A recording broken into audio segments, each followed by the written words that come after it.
गरीब बहू के घर आई दो फौजी सहेलियां।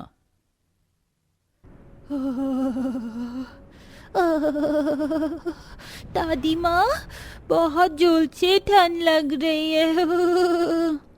आले आले मेरी प्यारी पोती को ठंड लग रही है, आजा दादी की गोदी में आजा। एक तो ये गरीबी और ये रजाई जाड़े का मौसम हम गरीब के घर के लिए सितम ढाने आता है।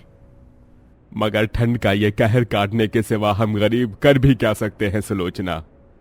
गरीब शंभू और सुलोचना एक फटा हुआ दुबला पतला कंबल ओढ़े अपने माटी के घर में बैठे होते हैं। तभी उनकी गरीब गर्भवती बहू सर पर लकड़ी का बोझ लिए सफेद साड़ी में खुद को समेटे कपकपाते हुए आती है। ओह, आज तो बड़ी ठंड है। अरे बहू, तू अपने सर पर इतना बोझ लिए क्यों आती है? भगवान न करे तुझे कुछ हो गया तो बेटा, पहले ही खो चुकी हूँ। अब मुझ माँ के सीने में इतना बड़ा दिल नहीं कि तुझे भी खो दूं। तभी एकदम से उनके घर की छत से मिट्टी ढहने लगती है। हे भगवान, बाबूजी बाहर की तरफ आइए। पूरे परिवार के बाहर आते ही एकदम से उनकी छत ढह जाती है। तभी सुलोचना दुख से कहती है, हे राम, अरे ये गरीबी कम दुख थी क्या जो घर भी ढह गया। माँ जी चिंता मत कीजिए, इनकी पेंशन आई है, उससे छत ठीक करा लेते हैं। और उसके बाद खाएंगे क्या? क्या खूब मदद दे रही है सरकार। एक मरे हुए फौजी के गरीब परिवार की दुख में भी पूरे महीने भर इंतजाम करो, तब जाकर मुट्ठी भर पैसे भिजवाते हैं। बाबूजी मैं हूं ना घर चलाने के लिए। धानी अपने घर की टूटी छत बनवा तो लेती है, मगर अब उसके पास खाने के भी लाले पड़ जाते हैं। हर जगह काम ढूंढकर देख लिया, कोई भी पेट लेकर मुझे काम नहीं दे रहा।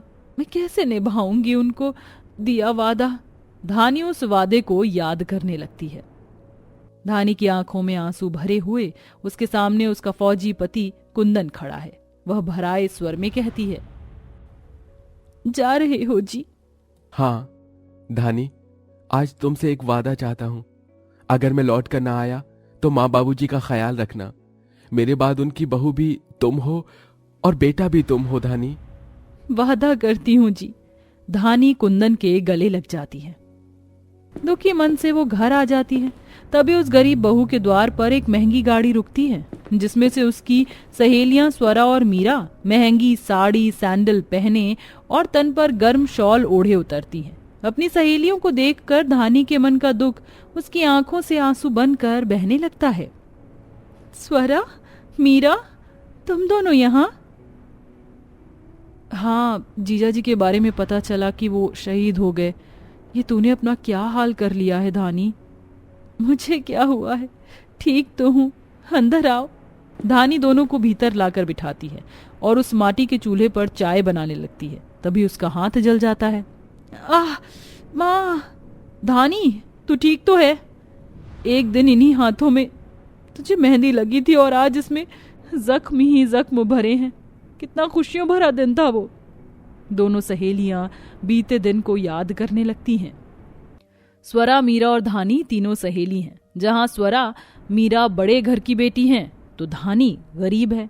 गरीब आंगन में धानी को हल्दी मेहंदी लग रही होती है। तभी स्वरा मीरा आती है। अरे देख तो मीरा, हमारी सहेली के चेहरे पर हमारे फौजी जीजा जी के प्यार का क्या रंग चढ़ा है। ये तो निखर गई है। पर धानी, एक फौजी की बीवी बनकर सारा जीवन अकेले ही रहना पड़ता है, क्योंकि वो तो बॉर्डर पर जमे रहते हैं और फौजी की जिंदगी का भी कोई ठिकाना नहीं होता धानी। मगर एक फौजी की बीवी बनना बड़े गर्व की बात है। मीरा, मैं खुश हूँ। अगले दिन धानी की शादी कुंदन से हो जाती है। वह अपने ससुराल आती है, जहाँ परिवार में बस उसके सास ससुर होते हैं। धानी, एक फौजी के दिल में सबसे पहली उसकी मिट्टी उसका देश होता है। मुझे प्यार का इजहार करना नहीं आता, मगर जीवन भर मेरे दिल में मेरे देश, मेरी मिट्टी के बाद तुम ही रहोगी। ये सुनकर धानी की आंखें भर आईं और उसने कुंदन को गले से लगा लिया। गुजरते वक्त के साथ धानी गर्भवती हो गई और उसने एक बेटी को जन्म दिया। वहीं दूसरी तरफ स्वरा और मीरा की शादी भी अमीर घर में हो गई। उनके पति भी मिलिट्री में थे। उस रात धानी अपने पति की बाहों में थी। तभी सरहद से लौट आने का फोन कुंदन को आया। उसने अपनी वर्दी पहन ली और आंसुओं के साथ धानी ने उसे विदाई दी। जल्दी आना जी। ठीक है धानी, माँ बाबूजी का ख्याल रखना। ये कहकर कुंदन चला गया। पता नहीं क्यों इस बार मन बहुत घबरा रहा है। हे धरती माँ, मेरे सुहाग की रक्षा करना। धानी के मन को होने का एहसास पहले ही हो गया। कुंदन लौट कर नहीं आया। आई तो बस कुछ महीने बाद तिरंगे में उसके पति की लाश। धानी को पता चला कि वह गर्भवती है, जिससे उनकी जिंदगी दुविधा में आ गई। अमीरी और घर द्वार सब छिन गया और अब उस गरीब बहू और बूढ़े सास ससुर का जीवन एक कुटिया में कटने लगा। सब कुछ जानकर धानी की दोनों अमीर सहेलियों के मन में डर भर गया। धानी, तेरे संग बहुत बुरा हुआ। अरे अभी तेरी उम्र ही क्या है। तेरे तन पर ये सफेद साड़ी और तेरी सूनी मांग तेरी दोनों सहेलियों से देखी नहीं जाती। तू फिर से अपना घर बसा ले। क्या? स्वरा ठीक कह रही है धानी। ये जिंदगी बहुत बड़ी है। जीने के लिए एक सहारे की जरूरत है तुझे। तेरा फौजी पति तो देश के लिए खुद कुर्बान होकर मर मिट गया और तुझे विधवा कर गया। अरे अब तो हम दोनों को भी डर लग रहा है कि कहीं कल को हमारे भी पति को तो कुछ ना हो जाए। मैंने तो मन बना लिया है, इस बार गौरव के लौट आने पर मैं उसे फौज में नहीं जाने दूंगी। ये नौकरी छुड़वा कर कोई अपना बिजनेस करा दूंगी या छोटी मोटी नौकरी करवा दूंगी। कम से कम हमारा पति हमारी आंखों के सोंझे तो रहेगा। हर एक फौजी को अपनी जान गवा कर क्या मिलता है सिवाय 21 तोपों की सलामी। उसके बाद उसका परिवार गरीबी और गुमनामियों में जीता है।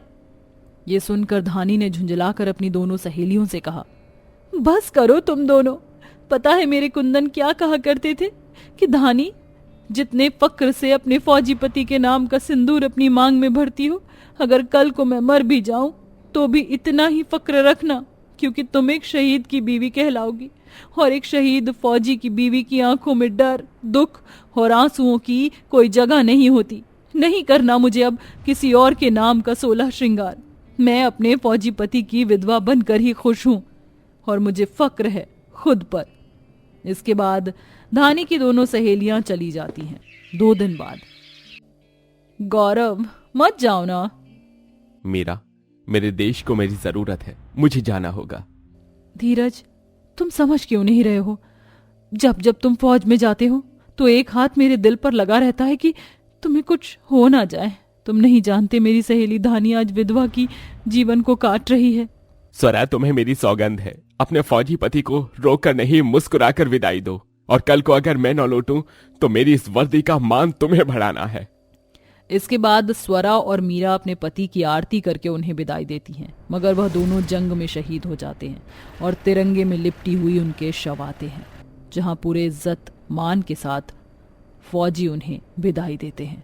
जिसके बाद स्वरा मीरा को धानी और अपने पति का कहा याद आता है। दोनों फौज की तैयारी करने लगती हैं और हर कठिनाई पार करके वह फौज में भर्ती होकर पहली बार वर्दी पहनकर अपनी गरीब सहेली के द्वार पर आती हैं। तभी डबडबाई आंखों से उन्हें देखकर वह गरीब बहू बोलती है, स्वरा, मीरा, तुम दोनों फौजी बन गई। हाँ धानी, तुमने ठीक कहा था। एक फौजी की बीवी बनना बड़े गर्व की बात है। हमारे पति इस दुनिया में नहीं रहे। इस मिट्टी की रखवाली करते वो शहीद हो गए, इसलिए अब हमने भी फौज ज्वाइन कर लिया। मगर असली सैल्यूट तुम्हारी दिलेरी को, क्योंकि एक फौजी की विधवा बनकर जीवन बिताना कांटों सा होता है। इसलिए फौज में जाने से पहले उस गरीब बहू के घर से विदाई लेने आए हैं। दोनों फौजी सहेलियां गरीब धानी को सैल्यूट करती हैं। यहीं ठहरो, मैं बस अभी आती हूँ। ये कहकर धानी आरती की थाली लाती है और भराई आंखों से अपनी फौजी सहेलियों का तिलक करती है। मेरी प्यारी सहेलियों, तुम दोनों को इस फौजी की वर्दी में देखकर आज मुझ गरीब बहू का मन गर्व से भर गया। ये सुनकर दोनों फौजी सहेलियां उसके गले लग जाती हैं और आखिर में वह गरीब बहू खुशी खुशी दोनों को विदाई देती है।